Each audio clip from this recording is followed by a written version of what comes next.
ukabona perime yawe ukamuforoma paka agiye kuzami agatanga perime. Ibintu nzi neza bikora kinyamwuga, ni ibintu nabayemo nyiri muto cyane. Mbo rero ntabwo twageze ku kibuga ngo tugende tutarebye ukuntu wigisha. Oya ntaribi rwose. Uratwereka se ukuntu? Ndabereka rwose, ndabereka ibintu byo guca mu makona. Ndabibereka n'utuntu twawe. Utuntu twanjye ni ibintu nakuriyemo, ni ibintu byanjye. Ukajyayo wagera ukareba hepfo ukajyayo. Ubwo ikizamini cy'amakona ukabura gitsinze. Iyo ugiye ntugaruka se? Oya nanagarutse uragenda ukagaruka. Ereka umunyeshuri ibanga ribamo kugira ngo amenye, kuko unyuzemo nk'umwarimu yego watwigishaga, yego, ariko rwose nk'umunyeshuri mushya ntabwo yabishobora. Ntabwo yabishobora rwose. Ajya gukata bigenze bite? Ni ukuvuga ngo hano iyo turi kunyura mu ikona hari ibyo twireferaho kugira ngo ibintu bigende neza. Iyo winjira usatiriye rino kona rya mbere ugasigamo intera ingana na santimetero 20, ubwo ni hano gutya. Noneho ugahita ureba kuri kote yo hepfo ku ikona rya kabiri rikurikira. Kora akakodyo turebe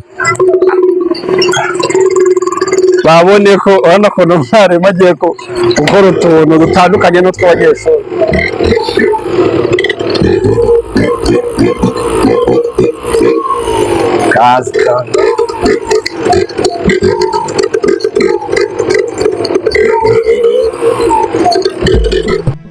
Your dreams, your future. Papa Kenshi TV. Bimeze bite? Sawa ni sawa. Biragenda. Ikaze rero kuri channel yacu Papa Kenshi TV nk'ibisanzwe. Ngira ngo usanzwe yize. Nsanzwe nize Papa Kenshi TV. Urayikurikirana? Ndayikurikirana. Naje rero ku kibuga ndahagusanze, mbonye hariho hano izina. Ni gutya witwa? Kuba tanzi nitwa Nyakazi Isa, ariko benshi banzi ku izina rya Kora rimwe, bitewe n'uburyo nkora akazi kanjye by'umwihariko ngatsindisha abanyeshuri benshi. Ni ukuvuga ngo ure wigisha mu buryo bugize gute butangaje? Nigisha mu buryo butangaje cyane, ku buryo umunyeshuri se iyo yize itatsinda yagiye ku kizami cyane. Gukora rimwe niyo ntego yanjye. Ubwo se abo njya numva ngo bakoze inshuro 15, 15 nyinshi. Biterwa n'aho umuntu aba yigiye, kubera ko umuntu atanga icyo afite nawe utanga icyo adafite. Biba biterwa n'ubushobozi bw'umwarimu wakwigishije. Yego, watubwiye ko amazina yawe witwa Isa Munyakazi. Ese bakwise Munyakazi byagenze bite? Buriya baravuga ngo umwana niwe wiha ingobyi. Niva mu nda ya mama rwose navuyemo mfite courage nyinshi, barareba baravuga ati umwana ni Munyakazi ibyo ari byo byose. Uri ufite bakwise Munyakazi se ukiri mu buhinja cyane rwose. None n'ibintu usigaye ukora nabyo bikora neza? Ni akazi rwose, ni akazi k'umwuga kanunze umunsi ku wundi. Ngatubwire muri make ibintu wigisha, ibinyabiziga wigisha, cyangwa se ubwire nk'umunyeshuri ukeneye kwiga ibinyabiziga. Ni ibinyabiziga, niba wigisha moto gusa, niba wigisha iki, utusobanurire muri make ibintu wigisha kugira ngo. Muri make ibintu nigisha, nigisha imodoka ndetse na moto. Yego. Ikintu wigisha cyane ni ikihe? Byose mbyigisha neza. Yego. Ni ukuvuga ngo umuntu ukeneye kwiga moto arakureba, ukeneye kwiga imodoka kategori D cyane rwose arakureba, arandeba cyane. Aha, muherereye herero? Duherereye Igihara, Akarere ka Kamonyi, Umurenge ni uwa Runda, Akagari ni aka Gihara. Niho duherereye, Umudugudu ni Kabasambi. Bose ugeze hariya hepfo ku Ruyenzi wafata umumotari ukamubwira ati ngeze Igihara mu Kabasambi. Ni nk'ako kanya ni iminota 5 kuhagera kuri moto. Naranabyumvishe ngo umuntu uri i Kigali kugera Igihara byaroroshye. Byaroroshye rwose, ufata Yutongo iva Nyabugogo ugera hano bari make cyane. Ku ikarita ngo bisi ni ugukozaho ikarita ugahita uhagera. Byaroroshye rwose. Hanyuma rero kugira ngo aze atagetinga ngo ni mwarimu Isa nsanze, ashobora guhamagara nimero yihe mu gihe avuye muri bisi? mu gihe avuye muri bisi ahamagara 079 079 0 0 574 574 394 394. ndayisubiramo rimwe. Ukeneye kuza kureba ba Munyakazi Issa bakunda kwita kora rimwe bitewe n'ibitenda akora, wahamagara 0790 574 394. iyo niyo nimero yanjye. Akahagera ukamwitaho ukamwigisha neza cyane, kwigisha iminsi 30 uzi imodoka neza ndetse na moto. Waba ushaka kwiga imodoka cyangwa ushaka kwiga moto ukora rimwe ukabona perimi. Uvuze ku by'iminsi moto ho wiga iminsi ngahe n'umuntu w'umutangiza ari ubwa mbere ugeze wa moto umeze kose, ari ubwa mbere ugeze kuri moto ngomba kukwigisha iminsi 30 ukabona perimi yawe. Ukamuforoma paka agiye kuzami agatanga perimi. Ibintu nzi neza bikora kinyamwuga, ni ibintu nabayemo nyiri muto cyane. Mbo rero ntabwo twageze ku kibuga ngo tugende tutarebye ukuntu wigisha. Oya naribi rwose. Uratwereka se ukuntu ndabereka rwose, ndabereka ibintu byo guca mu makona. Ndabibereka n'utuntu twawe, utuntu twanjye ni ibintu nakuriyemo, ni ibintu byanjye. Okay, abakiriya bawe se bakugana baba bakeneye kwiga, ibiciro byawe aho ntibiba biri hejuru, dore ko abantu muri iyi minsi amafaranga yabuze? Oya turabizi neza ko amafaranga yarabuze muri iyi minsi ugereranyije n'ibihe byatambutse, ariko amafaranga ayo ariyo yose waba ufite ni amafaranga tujya dusigaza inyuma, uraza tukakwigisha. Ibiciro twabikubise hasi ugereranyije n'ahandi hose. Amafaranga umuntu yaba afite ayo ariyo yose yaza tukamwigisha, turaganira tukiga. Abo nabanzanye akanote kanjye ka senyisa ka 500 kanyigisha moto rwose nayikwigisha pe. Upfa kubikora ubikunze, niwe ukuza rimwe ngo ejo ntuzagaruka. Amafaranga waba ufite yose turigisha. Bavuga ngo kwiga ubundi ni uguhozaho, kwiga ni uguhozaho. Amagana se umuntu yize rimwe ejo ntagarutse azarenganya mwarimu ngo ntiyamuhaye ubumenyi? Oya ntabwo yamurenganya. Oya nawe rwose yaba yigishije nkana. Yaba yigishije nkana. Icyo ugomba gukora nk'umunyeshuri ni ugutanga igihe cyawe, ni ukwigomwa igihe cyawe. Okay, rero tugiye kureba ukuntu bimwe na bimwe mu bizami bigenda bikorwa. Ubwo wenda numva twahera muri kona ku kizami cya moto, kuko abantu benshi niho bakunda gutsindirwa. Ese ubwira icyo abantu batsindirwa mu kizami cyo muri kona? Ikintu nababwira rero ni uko baba batashyizeho umuhate mu kwiga. Umuntu ashobora kuza akiga iminsi ngahe, akiga iminsi 2 cyangwa 3, akagenda ngo agiye gukora ikizamini ugasanga biranze. Bagomba gushyiraho umuhate mu kwiga. Ni ukuvuga ngo kugira ngo umuntu amenye ikintu ni uko agishyiraho umutima, ni uko agishyiraho umutima akagikora gikunze. Buriya nta wajya gukora ikintu atakunze. N'umuntu wagerageza kuza kwiga atari ibintu bye, atari ibintu akunze, namugira inama yo kubireka kuko nta musaruro byatanga. Okay, reka rero tujye muri kona turebe ukuntu bikorwa. Turajya muri kona mbereke uko wanyuramo nk'umunyeshuri, mwereke urwego mwigisha ukanyuramo. Noneho niturangiza ndakora n'utuntu tw'umwihariko nk'umwarimu kabisa. Tubacanganyure hamwe bavuga ngo ese umwarimu ibintu bakora bibaho mu mateka. Twibaza ati uyu mwarimu ko arimo aratubwira ngo yigisha neza, ibyo avuga nibyo. Okay, reka tuze turebe ukuntu bikorwa, hanyuma n'abadukurikiye nabo barabibona. Oya nta kibazo rwose. Sawa sawa.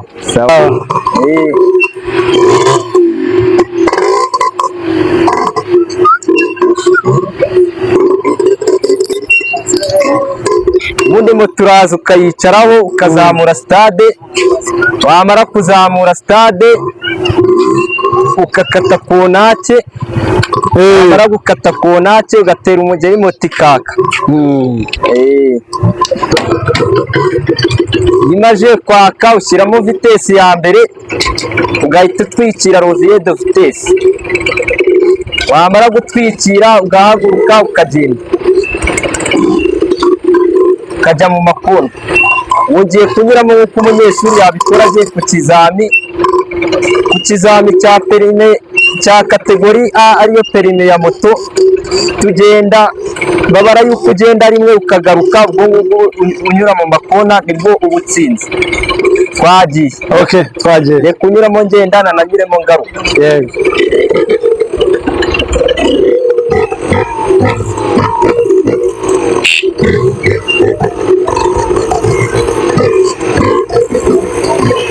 Nakahuriyemo n'undi munyeshuri.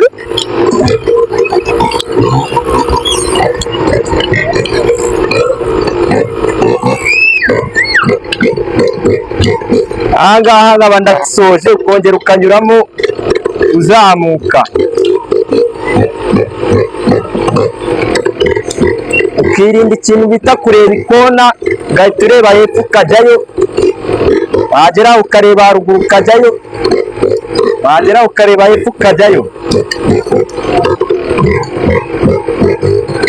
ubwo ikizamini cy'amakona ukaba uragitsinze. Iyo ugiye ntugaruka se? Oya, nanagarutse uragenda ukagaruka. Okay, ereka umunyeshuri ibanga ribamo kugira ngo amenye, kuko unyuzemo nk'umwarimu yego watwigishaga, yego, ariko rwose nk'umunyeshuri mushya ntabwo yabishobora. Ntabwo yabishobora rwose. Ajya gukata bigenze bite? Ni ukuvuga ngo hano iyo turi kunyura mu ikona hari ibyo twireferaho kugira ngo ibintu bigende neza. Iyo winjira usatiriye rino kona rya mbere, ugasigamo intera ingana na santimetero 20, ubwo ni hano gutya. Noneho ugahita ureba kuri kote yo hepfo ku ikona rya kabiri rikurikira, amaso yawe ukayatumbira nko muri santimetero 40 uvuye ku ikona. Ubwo ni nk'aha ngaha. Wabonye neza yuko winjiriye hano usatiriye iribanza, amaso yawe yerekeje muri santimetero 40 ku ikona ryo hepfo, wahagera ugahagarara ukareba haruguru witonze, ukajyanayo moto yawe muri santimetero 40 za ruguru. Naho wahagera ugahagarara ukitonda, ukajyana moto yawe muri santimetero 40 zopfo, gutyo gutyo gutyo. Moto yinyuzamo neza rwose, stade zitagonze amakona, ibintu bikagenda neza. Okay, iryo ni ryo banga. Niryo banga riba riri muri ibi ngibi, kandi ntabwo ari ryo banga ryonyine. Wirinda gukura amatako kuri reservoir, warangiza ukaniyoroshya mu maboko, ukaba wiyoroheje neza ntabwo ufite, ukabikora witonze. Okay. Ibintu bigenda neza cyane. Ubundi ukagicucuma akariro gake gake witonze, woroshya amburiyaje, baransinga n'agaferi, byose ubijera, ibintu bikagenda neza cyane. Ese amakosa aba mu kwagiserera ni ayahe? Amakosa aba mu kwagiserera, ushobora gufata umuriro mwinshi, byahuza n'uko urekuye amburiyaje ukayinaga, icyo gihe moto ihita igusiga, urebye nabi yanakugusha, kuko zino moto ziba zifite imbaraga nyinshi kabisa. Ariko hari uburyo tuzikoresha, ziba zikoresheje neza. Iyo wigishijwe neza ukontorora imbaraga zayo ukayinyuzamo neza cyane. Okay, ongera uyisubireho ucemo rimwe. Reka nyisubiremo, nabikoze nk'umunyeshuri, ariko byakanga byakunda, haba hari udutendo twa mwarimu, nabanyuriramo nkabakorera nka kamwe mu twonzi cyangwa tubiri muri twe. Kora akakoryo turebe babone ko urabona ko umwarimu agiye gukora utuntu dutandukanye n'utw'abanyeshuri.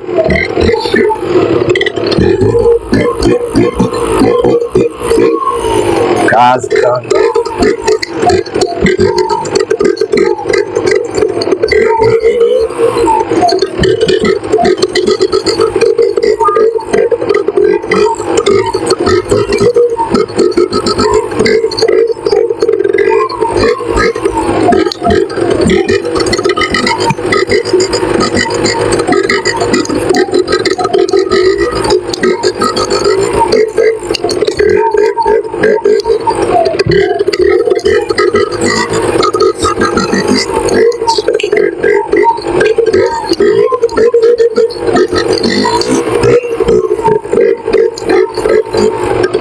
kabisa. Marabasha kabisa.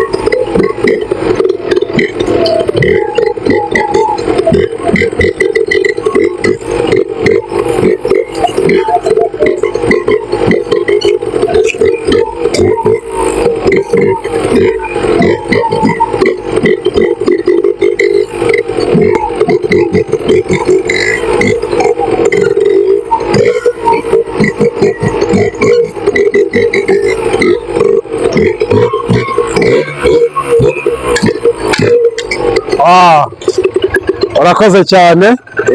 Ubwo rero ndakeka ko n'ubutaha nitugaruka kubareba muzaba muhari kandi n'abanyeshuri nabo bagomba kuza bakahabasanga. Oya, bagomba kuza bakadusanga rwose. Turahari ku bwanyu, ni ukuza mukatugana rwose, tukabigisha neza, ibintu bikagenda neza. Ubijeje imikoranire myiza ubwo ngo? Mbijeje imikoranire myiza hagati yanjye nabo, haba ari kuri kategori A ndetse na kategori B. Mwarimu Issa, murakoze Munyakazi, video zacu nakagaruka. Murakoze namwe kuri Papa Kenshi, twabashimira ku bufatanye mudahwema kutugirira umunsi ku wundi, tunashishikariza abantu ko basura urubuga rwanyu, basura channel yanyu, bagakora subscribe, barangiza bagakora na comment ndetse bakanasharinga inshuti zabo. Buriya bakwandika muri comment nibyo bifuza, bakandika muri comment ibyo bifuza n'ukuntu babibonye cyane nuko babibonye. Ubundi bakanasharinga bagenzi babo, ibintu bikagenda neza. Sawa, murakoze cyane. Ubonye mwarimu ibintu akora yigisha, wowe ubivugaho iki? Nkanjye w'umunyeshuri naraje aranyigisha ngeze hano ku kibuga, ariko perime mfite ubu ngubu niwe nyikesha kuko yanyigishije ibintu bizima, kandi nagiye ku kizami, ibintu bambaje nibyo nasanze yanyigishije. Mu by'ukuri rero uyu mwarimu arigisha cyane, abantu bamugana kabisa, nta kintu atwaye. Uravuze ngo perime ufite niwe wayiguhesheje? Niwe wayimeshe kuko yanyigishije ibintu bizima. Ngiye ku kizami koko bambaza kuko ibyo yanyigishije, nsanga nibyo yanyigishije. Wakoze kangahe? Nakoze rimwe ryonyine. Yewe akora rimwe, yarabivuga akagira ngo wenda barabeshya, aziko birise. Ariko koko naragiye mura rimwe, perime mpita nyitahana, ubu ndayifite mu mufuka. Shaka nanayikwereka rwose, ndayifite kabisa. Perime ndayifite, si ibanga, dore ngiyi. Ndayifite kabisa. Bamwita akora rimwe kabisa. Abatamuzi wababwira iki? Abatamuzi rero nabashishikariza ko baza bakamureba hano ku kibuga niho akorera. Niho abari guhera mu gitondo kugeza nimugoroba niho akorera. Ubwo umuntu wese yamuha nimero rero akaza akamureba. Kandi natwe ubuhamya tuba dufite tuba tubutanze kuko ni ikintu yadukoreye cyiza, aratwigisha neza. Ushobora guhura n'umwarimu nakakwigisha nabi cyane, ariko uyu mwarimu ni mwiza. Erega ubumenyi buri umuntu agira abukura ku mwarimu, abukura ku muntu wamwigisha cyane. Iyo kwigishije nabi rero, ibyo bibi yakwigisha nibyo ugenda ku kizami ugasanga ni bibi nyine yakwigisha. Uyu mwarimu rero nashishikariza abantu ko baza bakamugana kabisa, akabigisha. Nikora rimwe gusa.